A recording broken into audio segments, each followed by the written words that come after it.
వరహమతుల్లాహి వబర్కాతుహు. Hi hello welcome to my channel అండి. ఈరోజు అయితే ఉదయమే మా ఇంటి దగ్గరికి గోంగూర తీసుకొని వచ్చారు ఒక అతను. అంటే గోంగూర, పాలకూర, చిక్కకూర, బర్బాటి, బెండకాయలు, వంకాయలు కొన్ని ఐటమ్స్ తీసుకొని వస్తారు ఉదయం పూట అనమాట. ఎవ్రీ మార్నింగ్ ఒక పెద్ద కర్ర తీసుకొని ఆ కర్రకి ఇటుపక్క ఒక జోలి టైపు ఇటుపక్క ఒక జోలి టైపు కట్టుకొని అందులో పెట్టుకొని వస్తారు. అందుకనేసి నేను ఉదయం లెగిసిన వెంటనే చూశాను అనమాట. చూసిన తర్వాత పైనుండి డబ్బులు మా ఇంకొక అమ్మాయి ఎదురుగా అమ్మాయి ఉంది, అమ్మాయికి ఇస్తే ఇంకా అమ్మాయి తీసి అక్కడ పెట్టింది. ఇప్పుడు వెళ్ళి తీసుకొని వచ్చాను. గోంగూర ఫ్రెష్గా ఉంది చూడండి.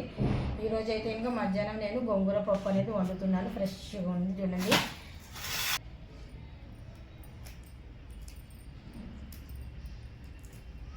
అస్సలు గోంగూర పప్పు మిస్ అవ్వకండి. ఇది రాయలసీమ స్టైల్లో గోంగూర పప్పు చేస్తున్నాను నేను ఈరోజు. చూస్తున్నారు కదా, గోంగూర మొత్తానికి ఒలిచేసాను అనమాట. ఇక్కడైతే ఏంటో గోంగూర నీట్గా ఒలిచి పెట్టుకున్నాను. కాకపోతే నేను పైనుండి అతన్ని అడిగాను అనేసి అతను ఏం చేశారంటే మొత్తానికి గ్రీన్గా ఉన్న గోంగూర ఇవ్వలేదు. మధ్య మధ్యలో చూడండి కొద్దిగా లైట్గా పండిపోయినట్టుగా, అంటే కలర్ కొద్దిగా చేంజ్ అయ్యింది. చూస్తున్నారు కదా. పోనీ మనకి ఏదో ఒకటి ఇచ్చాడు కదా, ఇంకా మనకి ఇంటికి వెళ్ళేది మనదే తప్పు కదా. అందులో మనం ఇక్కడ చూడండి, ఆ గోంగూరలో మనకు ఇది ఏం కూర అంటుకుంటున్నారు. ఇదేం కూర? ఏం కూరమ్మా మీకు తెలుసా? ఐడియా ఉందా? తోటకూర. తోటకూర మనకి ఇందులో ఈ కట్టలు అక్కడ కొన్ని కొద్ది కొద్దిగా తోటకూర అనేది కూడా కాడలు వచ్చాయండి. అందుకనేసి ఇది కూడా వేస్ట్ చేయకుండా నేను కలిపేసి వండేస్తాను ఇందులోనే. ఇవి కూడా వదిలేస్తున్నాను ఇలాగా. తోటకూర గోంగూర సూపర్గా కాంబినేషన్ కూడా బాగానే ఉంటుంది. అయినా కానీ సరే చాలా మంచిది కదా తోటకూర. 1, 2 అయితే ఇంకా ఏమనుకోవచ్చు. ఇంక కాడలు వచ్చినప్పుడు మనం ఎందుకు పాడేయడము, టేస్ట్ అనేది చేయకూడదు. అందుకనేసి ఇందులోనే ఒలిచేసి మొత్తానికి నేను వండుతాను.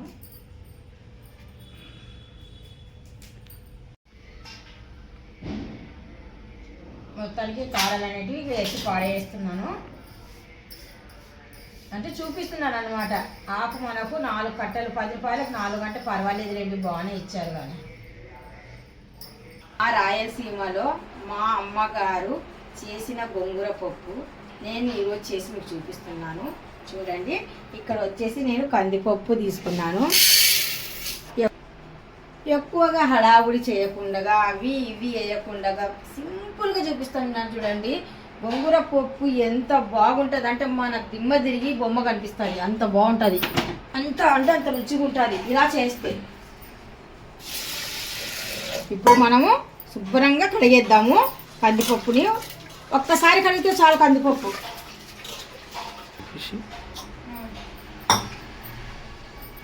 ఇక్కడ కడిగి పెట్టిన కందిపప్పుకి సరిపడినట్టుగా నేను ఇక్కడ వాటర్ అనేది యాడ్ చేశాను.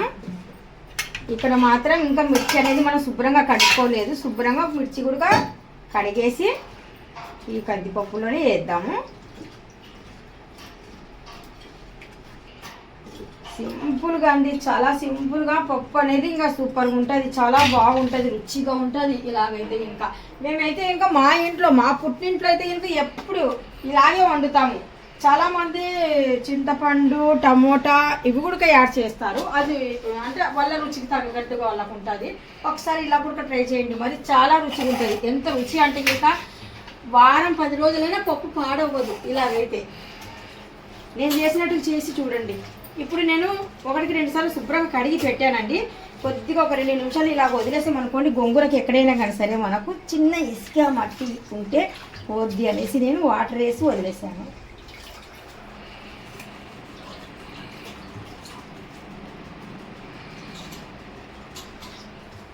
ఇప్పుడు శుభ్రంగా కడిగి పెట్టుకున్నాను కదండి గోంగూర, పచ్చిమిర్చి ఇవి మనం ఇందులో యాడ్ చేసేస్తున్నాను. ఇంకా చూస్తున్నారు కదా, ఇంకా వేస్ట్ వాటర్ అనేది అలా వెళ్ళిపోతుంది. ఇంకా వాటర్ ఎక్కువ అవసరం లేదు. వారం 10 రోజులైనా ఈ పప్పు అస్సలు పాడవ్వదండి. అంటే నేను చేసినట్టు చేయండి. మనము ఇంకా మూత మూసేసి శుభ్రంగా స్టవ్ పైన పెట్టేద్దాం. స్టవ్ మీద పెట్టేశాను. జస్ట్ 2 నుండి 3 విజిల్లు అయితే కనుక చాలు. అంతవరకు వదిలేసి తర్వాత ఆపేద్దాము. ఇప్పుడు ఇది చిన్న కుక్కర్ అండి. ఎప్పుడైనా కానీ సరే చిన్న కుక్కరు ప్రెషర్ అనేది ఎక్కువ పట్టదు, అందుకనేసి ఫాస్ట్గా వచ్చేసి ఒకసారి ఇలాగ పెట్టకూడదు అనేసి ఉంది. చిన్న కుక్కర్ ఇది. చిన్న కుక్కర్ ఎవరింట్లో ఉన్నా కానీ సరే మంట చిన్న పొయ్యి అయినా సరే మంట పెద్దగా పెట్టద్దు, ఎందుకంటే చెప్పలేము కదా ఎందుకుందో. ఇలాగ చిన్నగా పెట్టండి, సరేనా?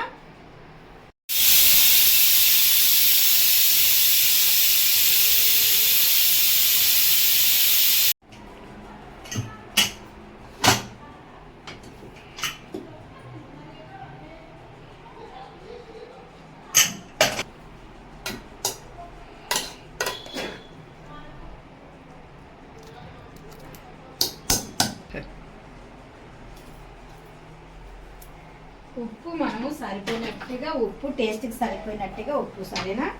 ఇప్పుడు మనము గోంగూర అనేది నలగాలి బాగా. ఇలాగ పప్పు గుత్తి తీసుకొని రేపుదాము.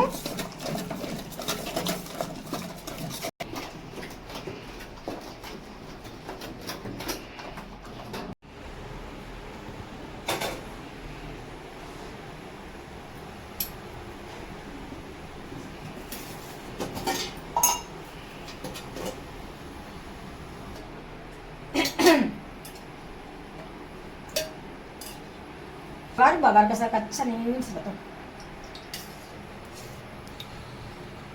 రాయలసీమ గొంగూర పప్పు చేస్తున్నాను కదా, రాయలసీమ తాలింపు, పప్పు తాలింపు, గొంగూరతో పప్పు తాలింపు.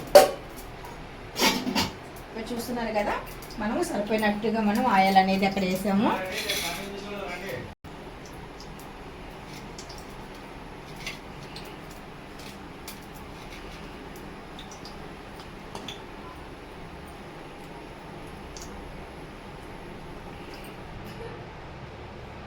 ముందుగా ఎల్లుల్లిపాయలు,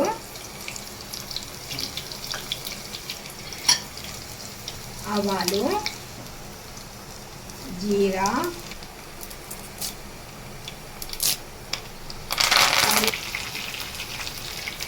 మిర్చి,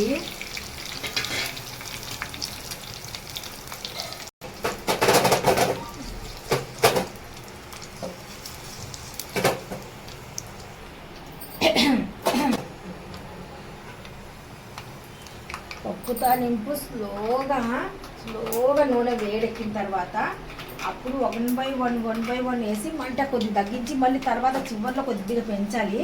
అంటే వేస్తే కనుక గుమగుమలు ఆడాలన్నమాట పప్పు తాలింపు. ఇప్పుడు చూస్తున్నారు కదా, ఇంకా ఇలాగనే స్టవ్ మీద పెట్టేసి మనం ఏం చేస్తున్నాం, ఇక్కడ పప్పుని తీసుకొని వచ్చేసి ఇక్కడ ఇలాగా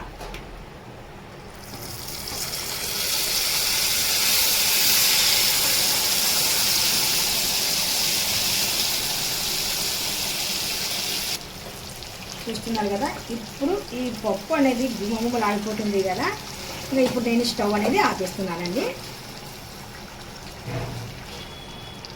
ఇలాగ నూనె అనేది ఇంత వేడిగా ఉండాలా, గుమగుమలు ఆడిపోవాలి పప్పు తాలింపు వేస్తే.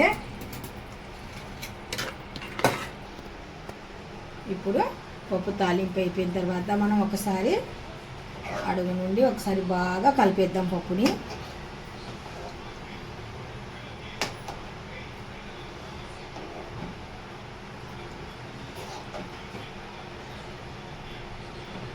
ఈ రాయలసీమ బొంగు పప్పుకూర మీకు నచ్చినట్టుగా అయితే లైక్ చేయండి, షేర్ చేయండి, కామెంట్ చేయండి, సబ్స్క్రైబ్ అస్సలు మర్చిపోద్దండి. మీ ఒక సబ్స్క్రైబ్ నాకు ఎంతో ఇంపార్టెంట్.